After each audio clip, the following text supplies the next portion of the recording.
데살로니가 전서 5장 16절에서 18절 말씀 같이 보시도록 하겠습니다. First Thessalonians chapter 5 verses 16, 17, 18. 데살로니가 전서 5장 16절, 17절, 18절 같이 말씀을 보시도록 하겠습니다.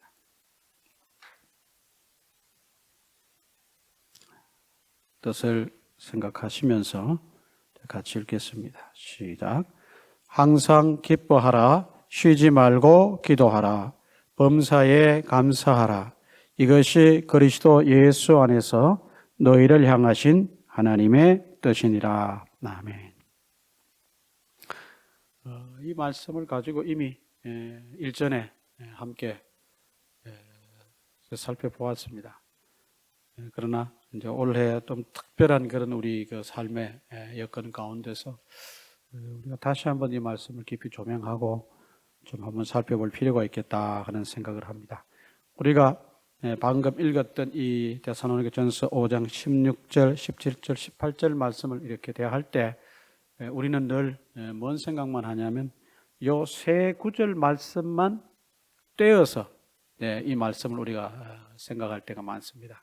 그러나 우리가 이 말씀에 대해서 깊이 이해하고 하나님께서 사도 바울을 통해서 데살로니가 교회 성도들에게 주신 말씀에 더 깊은 의미를 이해하고 우리가 이 말씀을 통해 도전받고 은혜 받기 위해서는 이 말씀이 나오게 된 데살로니가 교회가 처했던 환경, 신앙생활의 여건, 그들의 삶의 여건을 우리가 한번 좀 찬찬히 살펴보아야 됩니다. 그러기 위해서는 첫 번째는 이 데살로니가 교회가 세워지고 이들에게 말씀을 전하게 되는 그런 배경이 되는 사도행전을 여러분들이 아셔야 됩니다. 그러니까 사도 바울의 서신서를 정확하게 이해하고 우리가 깊이 이해하기 위한 그 첫 번째 우리가 해야 될 과제는 그 서신서의 배경이 되는 사도행전을 여러분들이 참조해서 여러분들이 그걸 잘 이해하고 깊이 아셔야 됩니다. 특별히 이 데살로니가 교회와 관련한 사도행전의 배경이 되는 말씀은 사도행전 17장 말씀입니다. 여러분들이 집에 가셔서 사도행전 17장 말씀을 잘 읽어보시길 바랍니다. 그 말씀을 읽고 데살로니가 전서가 우리가 오늘 말씀이 5장 16, 17, 18절인데 이것만 또 따로 떼어서 이 부분만 읽으면은 우리가 더 깊은 이해를 할 수가 없기 때문에 내친 김에 여러분들이 사도행전 데살로니가에 대한 배경, 데살로니가 전서에 대한 배경을 읽고 데살로니가 전서 1장부터 5장을 천천히 여러분들이 읽어보셔야 됩니다. 그래야 이게 전체적으로 윤곽을 잡고 하나님께서 어떤 상황에서 지금 어떤 여건 속에서 신앙생활하는 그들에게 하나님이 하신 말씀인가 여러분들이 알 수 있고 데살로니가 전서 요 5장에 있는 말씀을 본다 그래서 이 데살로니가 전서 5장까지만 또 읽으시면 안 됩니다.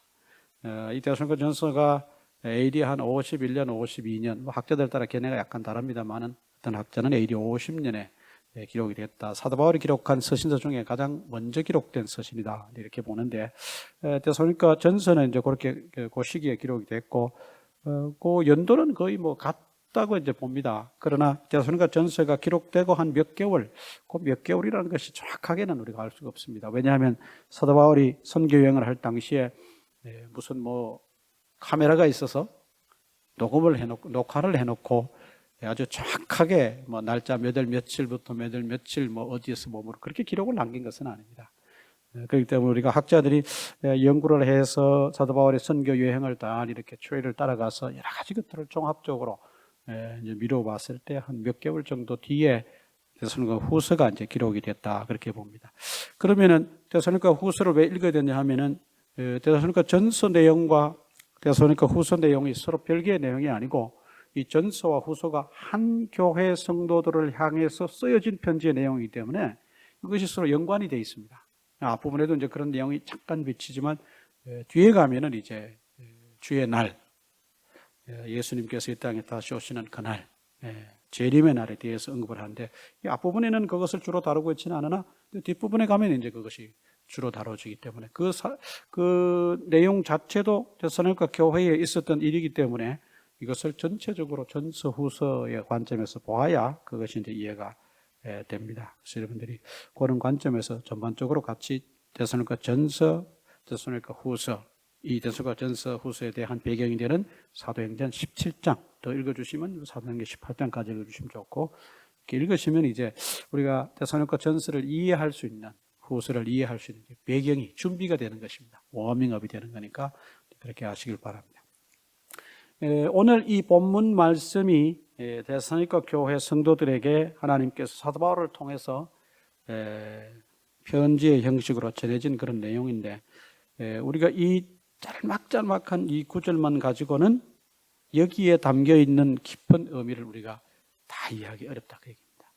1차적으로 이 말씀에 대해서 사도행전이 배경을 제공하고 있고, 또 이 데살로니가 전서 앞부분의 말씀에서 데살로니가 교회의 형편을 사도 바울이 이제 언급하는 그런 모습을 봅니다. 우리가 그 기뻐하라, 쉬지 말고 기도하라, 감사하라 이렇게 돼 있어서 굉장히 데살로니가 교회가 평안하고, 그들이 뭐 신앙의 어떤 그 열정을 막 마음껏 펼칠 수 있는, 요즘 우리식으로 이렇게 하나님 앞에 아주 철저하게 헌신할 수 있는 그런 좋은 여건인 것으로 우리가 때로 오해하기 쉽습니다. 그러나 사도행전을 살펴보고 이 데살로니가 전서 앞부분을 찬찬히 이렇게 보시면은 지금 이 데살로니가 교회 성도들이 신앙생활을 하고 있는 여건이 굉장히 어려운 여건입니다. 여러분 잘 아시는 대로 콘스탄틴 대제가 AD 313년인가요? 그때 기독교를 로마 제국의 국교로, 공식적인 선언은 아닙니다만은 이제 묵인하다시피 하고 그의 삶의 여러 가지 배경 가운데서 이제 기독교가 공인이 되다시피 하지 않습니까? 근데 그때까지 예루살렘 교회가 첫 번째 교회로 세워지고 AD 4세기 초죠. 그때까지 계속 한 300년 동안 기독교는 박해 속에 있었어요. 그러니까 여러분들이 이 서신서를 읽으시면서 늘 염두에 두셔야 될 그 당시 어떤 전체적 배경은 핍박과 박해입니다. 또 다른 말로 하면은 환란입니다. 그들의 신앙생활의 토양은 핍박, 박해, 환란, 또 어떤 의미에서는 부분적인 배교, 이런 상황이 있던 가운데서 우리 초대교회 신앙의 선배들이 신앙생활을 했다는 것을 여러분들이 전제하고 말씀을 읽으셔야 돼요. 그러다 보니까 오늘날처럼 무슨 뭐 조직 신학이라든지 성서 신학이라든지 성경에 대한 무슨 깊은 연구가 있어가지고 어떤 뭐 성도들이 마음만 먹으면 그런 자료를 찾아보고 그 자료들을 통해서 자기들의 신앙생활이 뭐가 잘못되고 어떻게 돼야 될지 그것을 뭐 교정할 수 있는 그런 기회가 있었던 것도 아닙니다. 그러니까 우리식으로 지금 우리가 바라볼 때 그 당시 신앙의 여건은 열악하기 짝이 없는 신앙이고 그 조건이고, 그 가운데 그런 어떤 면과 더불어서 박해가 계속됐기 때문에 신앙생활 할 수 있는 여건은 우리가 정말 오늘날 신앙생활하는 우리가 상상하기 매우 어려운 그런 위험하고 자기의 신앙과 생명을 바꾸어야 되는 그런 신앙의 여건이었습니다. 그러니까 이 데살로니가 교회도 역시 그런 여건과 환경이었습니다. 여러분 잘 아시는 대로 이 데살로니가라고 하는 지역은 우리가 보면은 이제 마케도니아라고 하는 이쪽에 터키가 있고, 터키의 이제 북서쪽에 그 일대가 전부 다 옛날 말로 하면 이제 마케도니아인데, 그 마케도니아에서 서쪽으로 넘어가면 이제 유럽이 되는 거거든요. 유럽이 되는 거예요. 그 유럽의 시작이 여러분 잘 아시는 대로 지금 마케도니아 옛날에 그 일대를 다스렸던 필립이라고 하는 왕이 죽고 그 아들이 왕이 됐는데, 그 아들이 누굽니까? 여러분 잘 아시는 대로 알렉산더 대왕입니다. 그러니까 알렉산더가 그 아버지의 뒤를 이어서 그 일대를 평정하고 이제 전부 평정을 해서 소위 말하는 그리스 제국이 생겨나지 않습니까? 그 넘어가면 이제 그리스입니다. 그쪽으로 넘어가면서 그 이제 유럽으로 시작되는데, 그 꼭대기에 빌립보, 데살로니가, 뭐 베레아 그 일대에 다 이렇게 마케도니아 서쪽에 있는 그런 지역인데, 이 데살로니가는 굉장히 큰 도시였다고 그렇게 학자들이 얘기를 합니다. 그러다 보니까 사도 바울의 선교 전략도 늘 큰 도시를 집중적으로 회당을 중심으로 해서 이제 복음을 전했었는데, 이 데살로니가도 역시 많은 사람들이 거주하고 뭐 여러 인종들이 이제 섞여서 사는 거죠. 그 가운데는 유대인들도 있었고, 뭐 절대 다수는 소위 말하는 이제 이방인들이고, 그 가운데 이제 복음이 전해졌고, 데살로니가 교회 성도들의 대다수는 이방인이죠. 그런 가운데 이들이 신앙생활을 하는데, 그 신앙생활 자체가 아주 넉넉한 것이 아니었습니다. 그 지역에 사는 그 지역의 사람들로서 복음을 믿고 교회를 세워 신앙생활을 하지만은 이러한 것이 오늘날처럼 그것이 법적으로 종교의 자유가 보장이 되고 신변의 안전이 보장이 되는 그런 시대가 아니었습니다. 그러다 보니까 그들이 처했던 신앙생활은 늘 환난의 연속이었다. 환난의 연속이었다. 우리가 한번 좀 성경을 앞부분을 좀 쳐다보도록 하겠는데요. 사도 바울이 이 데살로니가 교회에 편지를 써서 보냈다. 이 데살로니가 전설은 다른 서신서와는 좀 양상이 좀 달라요. 약간 양상이 다른데, 그건 뭐가 다르냐면 사도행전 데살로니가 전서 1장 2절부터 3장 10절까지가 사도 바울이 자기가 데살로니가 교회들을 생각하면 할수록 하나님 앞에 감사가 넘친다, 이제 그렇게 하면서 사도 바울이 그 가운데 내가 왜 데살로니가 교회의 성도들의 어떤 모습을 보고 하나님께 감사하는지가 계속 나열이 되고 열거가 되어 있는데, 그 가운데 사도 바울이 계속적으로 띄엄띄엄 언급하는 내용이 있습니다. 그 내용이 바로 뭐냐면은 환난입니다. 환난. 우리가 한번 찾아보겠는데요. 1장으로 가서 한번 보실까요? 데살로니가 전서 1장. Let's go to 1 Thessalonians chapter 1, verse 6. 6절. 6절 말씀 같이 한번 읽어보실까요? 시작. 또 너희는 많은 환난 가운데서 성령의 기쁨으로 말씀을 받아 우리와 주를 본받은 자가 되었으니, 이제 거기까지입니다. 그러니까 6절 말씀에 사도 바울이 데살로니가 교회 성도들의 신앙의 어떤 여건, 환경을 언급하는데, 그 신앙 여건이 뭐냐면 많은 환난 가운데서라고 하는 것입니다. 우리 한글 성경에는 많은 환난이라고 이제 그렇게 되어 있습니다. 많은 영어 성경들은 in spite of severe persecutions or sufferings, 이런 말로 번역을 했습니다. 그러니까 이 데살로니가 교회 성도들이 복음을 받아들이고 믿음 생활을 시작하면서 교회가 세워졌던 초창기부터 환난이 있었다는 거예요, 없었다는 거예요? 환난이 있었다는 겁니다. 그러니까 이 교회 자체가 환난이라고 하는 어떤 그 당시에 그 어려운 여건 가운데서 시작이 됐던 교회입니다. 요즘처럼 우리가 교회를 개척해서 이웃 교회들, 아는 사람들, 동료 목회자들, 선후배 목회자들이 와서 격려하고 축복하고 그렇게 해서 교회가 개척되고 세워졌던 그런 모습이 아니에요. 박해 가운데서 교회가 믿음을 선택함으로 거기에서 수반되고 동반되는 박해로부터 시작된 그런 교회다, 그 얘기입니다. 그 박해가, 그 환난이 하나도 아니고 둘도 아니고 엄청났고, 그 성도들이 그 환난 가운데서 이제 교회를 세워 신앙생활을 시작하게 이제 됐다고 이제 그렇게 얘기를 합니다. 그리고 이 성도들이 옛날부터 그러면은 막 믿음이 있어가지고 조상 대대로 내려온 어떤 믿음을 이렇게 전수받아서 신앙생활을 했느냐, 그런 사람들도 아닙니다. 이 사람들은 다 이방인들이고, 우리 9절 말씀에 가면은 잠깐 사도 바울이 또 언급을 합니다만은, 예수 믿기 이전에 그들의 어떤 모습은 완전히 예수 믿는 신앙생활과는 정반대적인 삶의 환경을 살았던 사람들이에요. 그 9절 말씀에 verse 9에 가서 보시면은 뭐라고 됐냐면, 그들이 우리에 대하여 스스로 말하기를 우리가 어떻게 너희 가운데 들어갔는지와 너희가 어떻게 우상을 버리고 하나님께로 돌아와서 살아계시고 참되신 하나님을 섬기는지와, 그렇게 됐거든요. 그러니까 이 데살로니가 교회 성도들의 이전의 삶의 모습은 무슨 아주 성인군자로서 도덕적으로 윤리적으로 전혀 흠이 없는 그런 완벽한 삶을 살던 사람이 아니었어요. 우리는 이 환난 가운데 그들의 믿음을 지켜냈던 어떤 그런 모습을 연상해서 그들은 뭔가 그 믿음을 지켜낼 만한 무슨 뭐 배경이 있었을 것이다. 어떤 무슨 뭐 역사적인 유산이 있었던지 아니면 가문의 어떤 무슨 뭐 대단한 어떤 유산이 있었던지 그럴 거라고 연상하는데 전혀 그렇지 않습니다. 우리가 성경의 위대한 신앙의 어떤 인물들을 이렇게 표면적으로 살펴볼 때 늘 착각하는 착각이 그것입니다. 우리가 믿음의 조상 아브라함은 하나님 앞에 믿음의 조상이 됐고 하나님과 계약을 맺고 언약을 맺은 사람이기 때문에 아주 어떤 면으로 보다 아주 이분은 뭐 훌륭하고 완벽할 것이라고 보통 사람들이 그렇게 얘기를 합니다.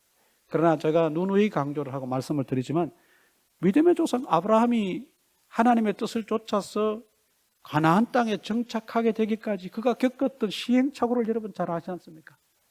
그렇잖아요.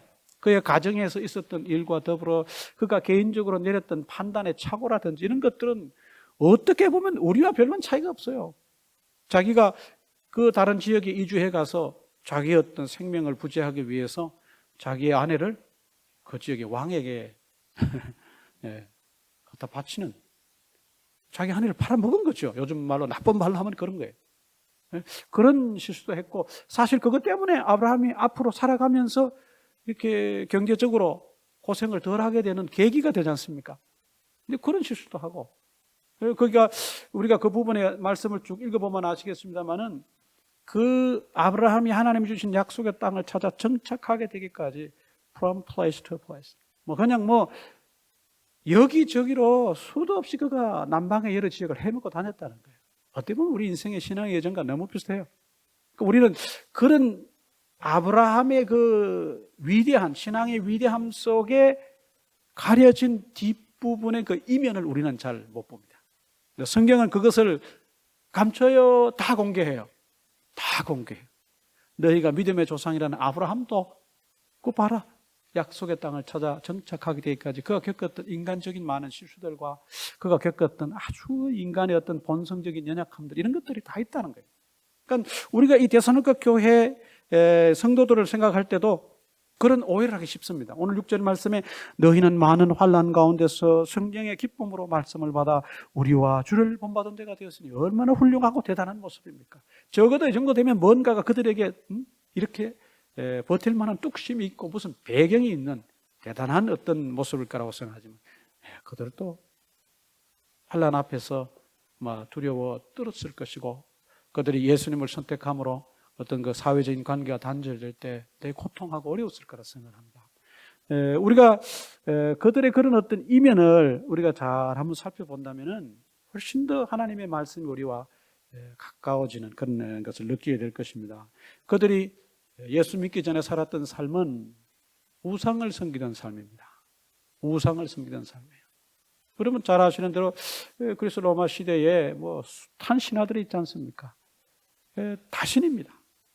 아주 많은 신들이 있었는데 예수 믿는 사람들은 유일신 사상을 가지고 있었습니다. 모노테이즘입니다. Not polytheism. 그래서 보니까 그 사회적인 전체적인 배경은 다신 사상인데 기독교를 선택하면서부터 예수님을 선택하면서부터 그들의 신과는 신앙 사상은 유일신 사상으로 바뀌는 것입니다. 우리가 볼 때 오늘날에는 그게 뭐 대단한 어떤 사회적인 생활에 영향을 안 미칠 수 있으나 그 시대에는 그 선택 자체가 그 사람의 사회적인 기반을 무너뜨릴 수 있는 그런 일이었어요. 어느 책에 보니까 그 학자가 그런 얘기를 했습니다. 우리는 이 데살로니가 교회 성도들이 처했던 환난을 언급할 때 물리적인 어떤 요소에 의한 환난이나 핍박을 주로 보는데 그러나 우리가 놓치지 말아야 될 더 중요한 또 다른 한 종류의 환난이 있는데 그 환난은 뭐냐? 예수님을 선택함으로 말미암아 그동안 이어져 왔던 social relationship, 사회적인 관계가 단절되는 것이다. alienating 되는 거다. isolated 되는 거예요. 그러니까 지금까지 그냥 허물없이 지냈던 그 사람이 내가 예수 믿는다는 이유 하나 때문에 그 사람과 나와의 관계가 어떻게 되는 거예요? 사회적으로 단절되는 거예요. 이게 굉장히 사실 어렵고 고통스러운 거거든요. 여러분 뭐 잘 아시지 않습니까? 인간은 사회적 동물이라 그랬습니다. 우리가 어떤 제도나 어떤 환경이나 어떤 뭐 여러 가지 상황 속에서 우리는 서로가 관계를 맺고 살아가야 되는 그런 존재입니다. 혼자 살 수 없지 않습니까? 그런 면에서 소셜 애니멀이라 그렇게 했습니다. 그런 인간의 본성이 있고 우리 어떤 그런 본질적인 삶의 모습이 있는데 그것이 신앙생활을 선택함으로 말미암아 끊어지는 거예요. 그 사회적 단절은 어떻게 생각하면은 물리적인 힘에 의해서 오는 핍박이나 박해보다 더 고통스럽고 어려웠던 것이 아니겠느냐. 그 학자는 그렇게 얘기를 합니다. 그러니까 이런 삶을 이겨내기 위해서 그들은 뭔가 대단한 어떤 인간적인 모습을 지녔을 것이라 생각하지만 사실은 그들은 기독교적인 차원에서 볼 때 우상을 섬겼던 그런 사람들에 불과했었다. 그러나 그들이 살아있는 하나님, 죽은 자 가운데서 예수 그리스도를 살리신 하나님께로 돌아왔을 때 그들은 달라졌습니다. 사회적 단절을 극복하고 그들의 신앙 선택에 따르는 여러 가지 환난과 핍박과 박해를 그 믿음 하나로, 중간에 가면 믿음의 인내, 소망의 인내란 말을 사도 바울이 있습니다만은 그 인내 하나만을 가지고 그것을 이겨내왔던 그런 사람들이 된 것입니다. 그러니까 여기뿐만이 아니라 쭉 넘어가면서 보면은 계속해서 사도 바울이 그 데살로니가 교회 성도들의 어려움을 언급합니다. 어디 가서 또 하나 보냐면은 3장 3절 한번 가서 보실까요? Chapter 3, verse 3. 데살로니가 교회의 신앙의 전체적인 베이스는 환난입니다. 3장 3절 verse 3, chapter 3, verse 3 같이 한번 읽어보실까요? 시작. 아무도 이 여러 환난 중에 흔들리지 않게 하려 함이라. 우리가 이것을 위하여 세움받은 줄을 너희가 친히 알리라. 4절에도 가면은 한번 보겠습니다. 4절 시작. 우리가 너희와 함께 있을 때에 장차 받을 환난을 너희에게 미리 말하였는데 과연 그렇게 된 것을 너희가 아느니라. 또 5절 제가 읽겠습니다마는 이러므로 나도 참다 못하여 너희 믿음을 알기 위하여 그를 보내었노니 이는 혹 시험하는 자가 너희를 시험하여 우리 수고를 헛되게 할까 함이니. 그러니까 교회가 전체적으로 겪었던 신앙의 어떤 그 모습은 배경이 되는 것은 환난이고 그 환난 가운데서 이제 환난이 좀 지나갔을까 싶은데 사도 바울이 그들에게 그런 얘기를 했습니다. 앞으로 또 이런 종류의 환난이 너에게 있을 것이라 그러는데 그 환난이 또 어떻게 했다는 거예요? 또 그들에게 찾아왔다는 거예요. 그러니까 요즘 말로 하면 뭐 우리가 고난의 연속이라고 하는 말을 씁니다만은 환난의 연속 가운데 그들은 신앙생활을 하고 있었습니다. 그 와중에 또 하나 어려운 것은 뭐냐 하면은 시험하는 자가 교회 안에 들어왔다.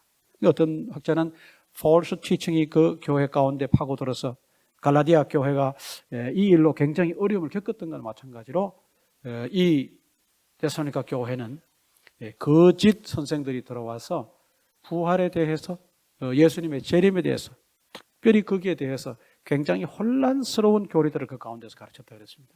그러다 보니까 어떻게 보면은 그들의 신앙생활의 안과 밖이 다 어려운 상황이에요. 이루 말할 수 어려운 상황이에요. 너무너무 신앙생활 자체가 어렵고 어떻게 보면 우리가 이런 상황 속에서도 우리가 신앙생활을 해야 되나 그런 회의가 들 정도의 어떤 열악한 신앙생활입니다. 오늘날 종교의 자유가 보장돼서 우리가 열심만 내면 얼마든지 자유롭게 하나님을 섬길 수 있는 그런 신앙생활의 여건에 있는 우리와는 비교가 되지 않는 아주 어려운 여건 속에 있던 그런 데살로니가 교회인 것을 봅니다. 이것뿐만이 아니라 이 말씀을 기록했던 사도 바울과 그의 일행들도 굉장히 어려움 가운데 있었다. 그 말씀이 7절 말씀에 형제들아 우리가 모든 궁핍과 환난 가운데서 너희 믿음으로 말미암아 너희에게 위로를 받았다. 자기들도 굉장히 어려운 삶이었는데 그들이 그 환난 가운데 믿음으로 굳건하게 버티는 모습을 보고 그게 고난 중에 있었던 그들에게도 사도 바울과 그 일행에게도 그것 자체가 위로가 됐다고 그런 고백을 하는데 얼마나 이 데살로니가 교회 성도들이 그 어려운 가운데서 하나님 앞에 믿음을 지켜내려고 애를 쓰던지가 우리가 잘 상상이 됩니다. 그런 그들의 모습에 대해서 이 데살로니가 전서 3장 9절 말씀에서 사도 바울이 굉장히 감동적인 말을 고백합니다. chapter 3 verse 9 같이 한번 읽어보실까요? 데살로니가전서 3장 9절 말씀 시작. 우리가 우리 하나님 앞에서 너희로 말미암아 모든 기쁨으로 기뻐하니 너희를 위하여 능히 어떠한 감사로 하나님께 보답할까? 그러니까 그들이 믿음 안에서 그 어려운 환난 가운데서 믿음을 지키고 굳건하게 서서 하나님의 말씀을 붙잡고 그 말씀대로 살려고 하는, 그 말씀을 실천하고 그 말씀대로 살려고 하는 그들의 신앙생활의 어떤 모습들이 사도 바울과 그의 일행들에게 너무 어떻게 보면 도전이 됐던 거예요. 그래서 그들의 삶의 모습에 대해서 정말 하나님 앞에 어떤 말로 감사를 해야 될지를 모르겠다는 겁니다. 어떤 말로 하나님 앞에 이것을 감사해야 되냐. 그들의 그 신앙생활의 어떤 모범적인 모습을 사도 바울이 이렇게 고백하는 것을 봅니다. 우리가 뭐 이렇게 짧게 살펴봤습니다만은 오늘 데살로니가전서 5장 16, 17, 18절이 나오게 된 데살로니가 교회의 신앙적인 배경은 끊임없는 환난입니다. 계속되는 핍박과 박해, 그 와중에 교회 안에 거짓 교사들이 들어와서 교리에 대해서 그들의 신앙의 중요한 핵심이 되는 예수님의 재림에 대한 얘기들을 또 이상하게 해놓는, 교회가 어떻게 보면 이 정도 되면 교회가 없어지고 사라져야 되는데 교회가 여전히 굳건하게 서 있고 오히려 그 가운데 성도들이 더 믿음대로 살려고 노력을 한다는 거예요. 이게 우리가 상식적으로 볼 때는 이해가 잘 가지 않는 부분이에요. 믿음이 아니면, 그들 속에 정말 믿음이 없었다면, 진정한 믿음이 없었다면 그들이 과연 이 환난을 버텨내고 사도 바울과 그의 일행에게 이 큰 감동을 줄 만한 삶의 모습으로 신앙생활을 지켜낼 수 있었을까? 그런 생각이 듭니다. 이런 배경 속에 우리가 살펴본 1장 2절부터 3장 10절까지에는 환난이 배경이 되고 그들의 굳건한 믿음이 모범적인 모습으로 사도 바울의 어떤 칭찬으로 나와 있고, 그리고 그들을 바라보는 사도 바울의 마음은 다른 게 없어요. 하나님 앞에 그저 감사한다고, 감사한다고, 감사한다고, 감사한다고. 그러니까 환난 속에 그들의 믿음의 굳건함, 그것을 바라보고 사도 바울이 그들을 생각할 때마다 하나님 앞에 아뢰는 기도 가운데 감사하지 않을 수가 없다고, 하나님 앞에 감사하는 사도 바울의 감사가 주된 내용입니다. 이런 가운데 이제 편지를 마무리하면서 그들을 격려하기 위해서 사도 바울이 다시 한번 하는 말씀이 뭐냐? 16절, 오늘 5장 16절, 17절, 18절 말씀이거든요. 그러니까 사도 바울이 그런 그들에게 여러 가지, 몇 가지를 이제 이렇게 했으면 좋겠다 하고 이제 권면하고 교훈합니다만은, 그 중에 우리가 가장 아주 우리 생활 속에 깊이 들어와 있는 말씀들이기도 합니다만은, 항상 기뻐하라, 쉬지 말고 기도하라, 범사에 감사하라. 그러니까 우리가 이 말씀을 이해하기 위해서는 데살로니가 교회 성도들이 처했던 신앙의 모습을 이해하지 못하면 그 가운데 이 말씀이 어떤 의미를 갖는지를 모른다는 거예요. 그러니까 앞에 말씀이 생략된 거예요. 끊임없는 환난의 연속 가운데서도 항상 기뻐하라, 이런 얘기입니다. 이게 끊임없는, 지속적으로 너희를 찾아오는 그 환난 가운데, 교회 안에 안팎으로 밀어닥치는 그 환난 가운데, 너희가 예수님을 선택함으로 말미암아 사회적 단절을 겪고 물리적인 핍박과 박해를 당하는 그런 환난 속에서도 뭐하라? 항상 기뻐하랍니다. 우리는 그 앞부분을 모르기 때문에 항상 기뻐해야 돼 라고만 생각하지만, 사도 바울은 그것을 전제하고 하는 얘기입니다. 여러분 한번 생각해 보십시오. 여러분 신앙생활 하기가 매우 어려운 상황에 처해 있는데 항상 기뻐하라는 말씀이 여러분에게 어떤 의미로 와닿겠습니까? 믿음이 없이 내가 어려움 속에 있는데 이 말씀이 이해가 될까요, 안 될까요? 안 될 것입니다. 믿음이 없이는 이해할 수 없는 말씀입니다. 믿음이 없이는 환난의 연속 속에서 절대로 기뻐할 수 없을 것입니다. 한번 여러분 이 말씀을 다시 한번 생각해 보시기 바랍니다. 쉬지 말고 기도하라. 이거는 우리가 어느 정도 이해가 가요. 끊임없는 환난의 연속 속에서 우리가 견뎌내기 위해서라도 우리는 뭐 하지 않을 수 없어요? 기도하지 않을 수 없을 것입니다. 이거는 우리가 쉽게 좀 이해할 수 있는 부분이에요. 18절 말씀에 범사에 감사하라. 계속해서 내 삶 속에, 내 인생 속에 좋지 않은 일만 들이닥치는데 그 가운데 범사에 감사라는 말씀이 쉽게 이해가 될까요? 이거 매우 어려운 얘기입니다. 항상 기뻐하라, 범사에 감사하라. 이 두 가지는 이 데살로니가 교회 성도들이 겪고 있는 신앙생활을 깊이 들여다보지 않으면 어떤 의미를 갖는지를 잘 이해할 수 없어요. 우리가 신앙생활할 때 계속 닥치는 환난 가운데서, 끊임없이 우리에게 찾아오는 환난 가운데서 항상 기뻐하십시오, 범사에 감사하십시오 했을 때 과연 우리는 그렇게 할 수 있을까? 이런 생각이 듭니다. 데살로니가 교회 성도들은 믿음 가운데 이렇게 살려고 했던 사람들입니다. 그들이 이렇게 신앙생활했던 그들의 삶의 모범적인 모습이 사도 바울이 언급하기를 마게도니아뿐만이 아니라 아가야에 있는 그 지역의 여러 교회들에게까지도 소식이 다 들렸다. 이 데살로니가 전서를 사도 바울이 고린도 교회에서 기록했을 거라고 그렇게 봅니다. 고린도는 여러분 잘 아시는 대로 아가야라고 하는 프로빈스, 요즘 말로 하면 우리 한국식으로 말하면 도 정도 되는데, 그 아가야 지역에 있던 고린도라고 하는 지역에 세워진 교회에서 이 편지를 썼는데, 사도 바울이 고린도에 갔더니 마게도니아 그 위쪽에 꼭대기에 그 위치에 있던 데살로니가 교회 성도들의 그런 삶의 모습이, 신앙생활의 모습이 아가야에까지도 소문으로 이미 전해졌더라는 거예요. 그들의 신앙의 어떤 삶의 모습에 대해서 사도 바울이 내가 이런 부분에 대해서 너희에게 이렇게 해라 저렇게 해라 더 말할 필요가 없을 정도로 너희가 참 잘하고 있다.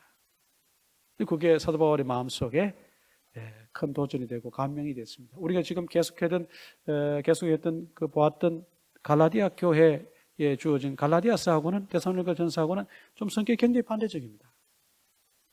데살로니가 전서는 시작이 감사로 시작을 합니다. 갈라디아 교회는 시작이 reprimand, 질책으로 시작을 합니다. 서로 반대가 되는 그런 모습이에요. 갈라디아 교회도 잘못된 교리로 인해서 혼란을 겪었어요. 데살로니가 교회도 잘못된 교리로 인해서 혼란을 겪었어요. 주의 날에 대한 교훈으로.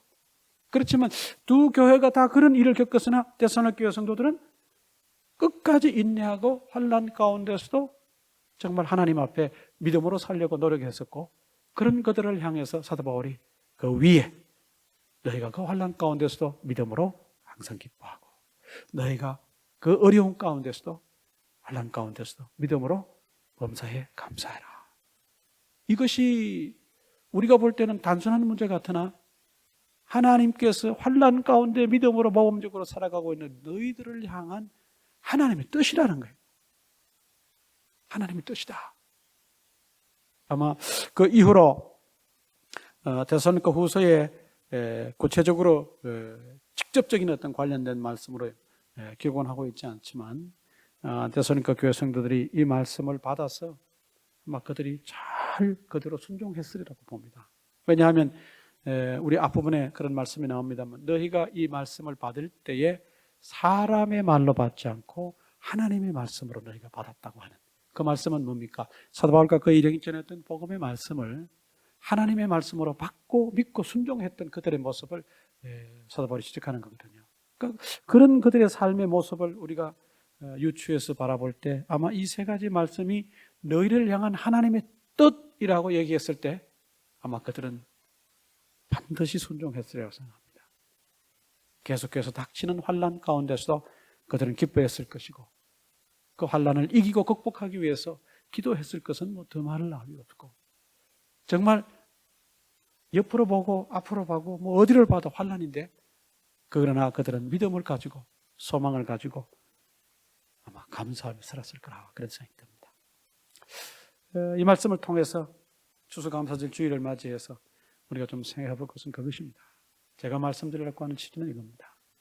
지금 현재 우리에게 주어진 상황이 어떻게 보면 우리가 현대적으로 우리가 겪는 또 한 형태의 환난이고 서프링입니다.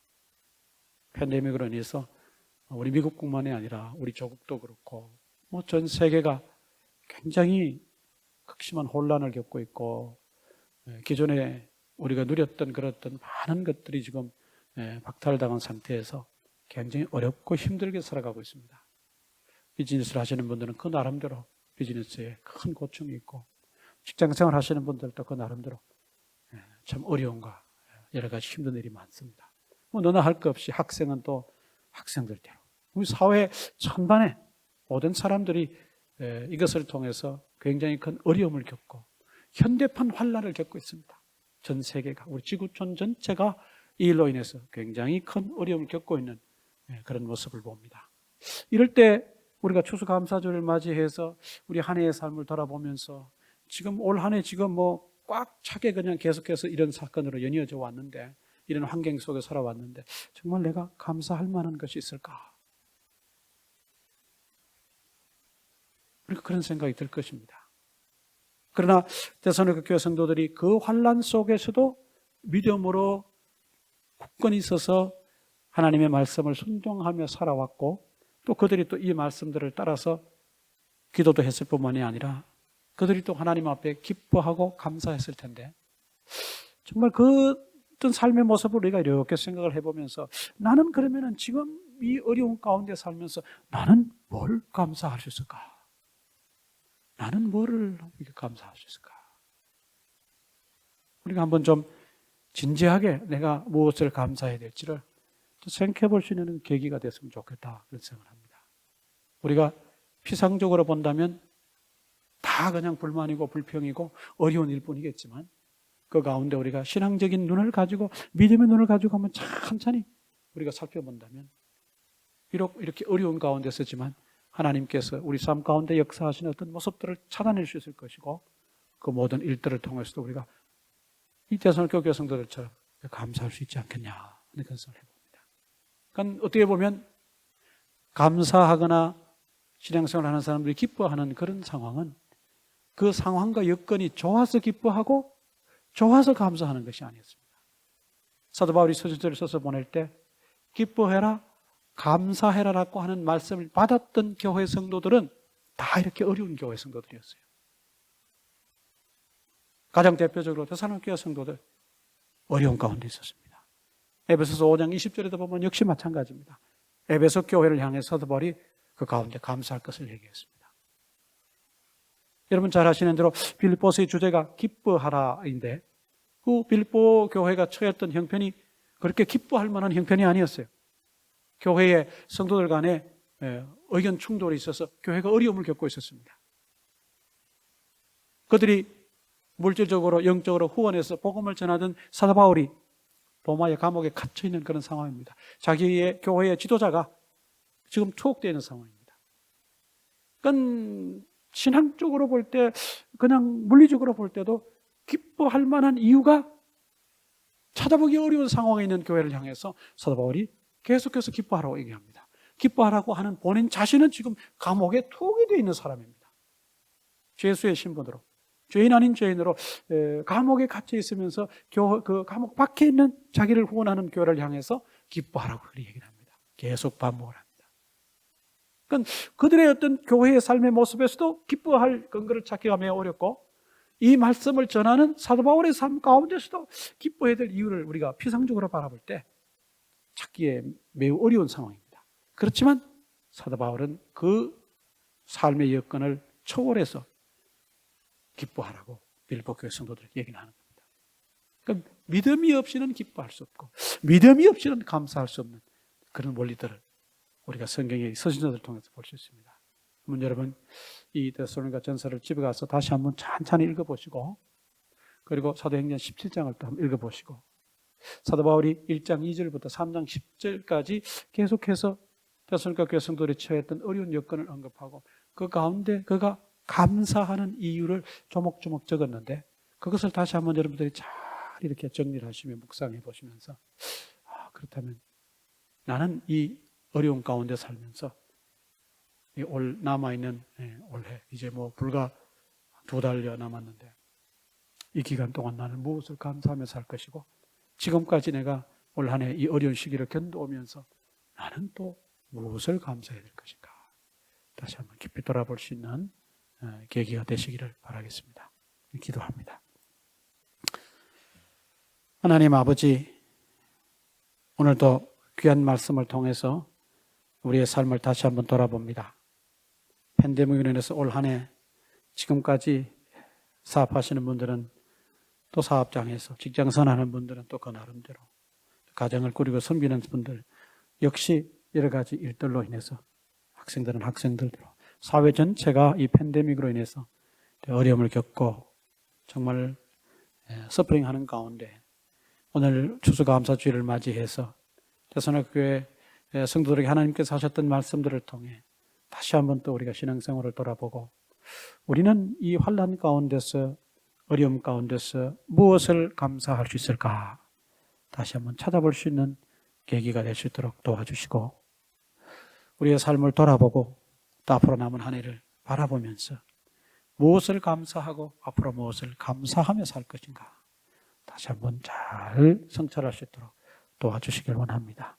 하나님 앞에 입술로 고백하고 감사를 고백함으로 하나님 앞에 또 영광을 돌리는 우리 모든 성도들의 삶이 될 수 있도록 하나님이 축복해 주시기를 소원합니다. 예수님의 이름으로 기도합니다.